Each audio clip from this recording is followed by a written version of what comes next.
सच क्या? ये काफी पुरानी कहानी है। प्राचीन युग में भारत के में जनक नाम के एक मशहूर राजा हुए थे। ये उन्हीं की कहानी है। उनका सीधा परिचय दिया जाए तो वो भारत के लोकप्रिय ग्रंथ रामायण की नायिका सीता के पिता थे। वो शुरू से धर्म के बहुत बड़े खोजी थे। सो दिन भर दरबार में धर्म चर्चा आयोजित किया करते थे।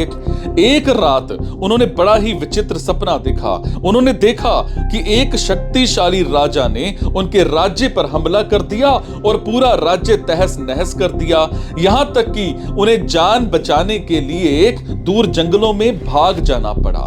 अब अकेली जान, घना जंगल, युद्ध और भाग दौड़ की थकान, हार की मायूसी और उस पर भूख। अब इस घने जंगल में मिले क्या? कई दिन इस तरह बिताने के बाद एक दिन उनके हाल पे तरस खाकर एक राहगीर ने उन्हें एक रोटी दी। अभी भी एक पेड़ के नीचे बैठकर रोटी खाने को ही थे कि एक विशाल कौवा झपट्टा मारकर रोटी ले उड़ा। ये देख करके जनक चीख पड़े और चीखते ही उनकी नींद उड़ गई। नींद उड़ते ही उन्होंने अपने को अपने ही राजमहल के बिस्तर पर पसीने से लथपथ पाया। ये देख जनक विचार शून्य हो गए। हालांकि वो धार्मिक चिंतन के व्यक्ति थे, सो उनकी सोच की सुई यहां अटक गई कि सपना देख रहा था तब मैं पड़ा तो अपने बिस्तर पर ही था, लेकिन मन पूरी तरह जंगलों में भटक गया था। दौड़ा भागी हुई ही थी, कौवा रोटी ले ही उड़ा था, मैं चीखा भी था और पसीने से लथपथ भी हुआ था। सवाल ये कि उस समय तुरंत पूरा सत्य क्या था? मैं बिस्तर पर लेटा था, वो सत्य था, या मैं युद्ध हार के जंगलों में भटक रहा था, वो सत्य था? अब सवाल तो जायज था, परंतु इसका उत्तर क्या? बस जनक उस क्षण से ही इसका उत्तर ढूंढने में डूब गए। इसके अलावा उन्हें और किसी बात का होश ही नहीं रहा था। वो दिन रात दरबार में धार्मिक धुरंधरों को बुलाकर सवाल पूछा करते थे कि ये सच या वो सच। उनकी ये हालत देख परिवार वाले, मंत्री और अन्य सभी हितैषी बड़े चिंतित हो उठे थे।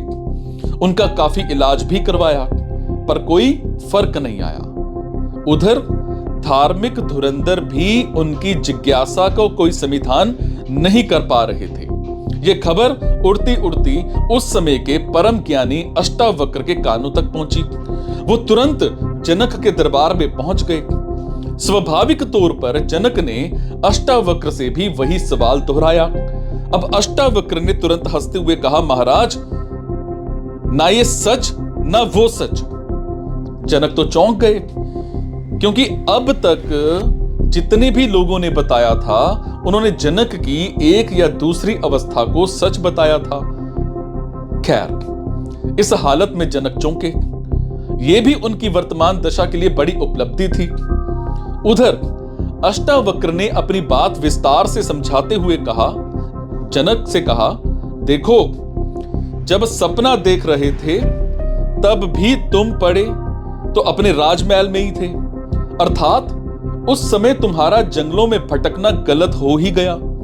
ठीक वैसे ही तुम सोचो कि वास्तव में तुम राजमहल में थे तो भी उस समय तुम्हारा चित्त तो जंगल में ही भटक रहा था।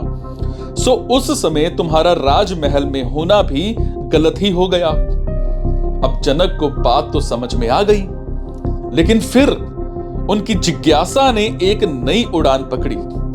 उन्होंने अष्टावक्र से हाथों हाथ पूछा, तो फिर सच क्या है?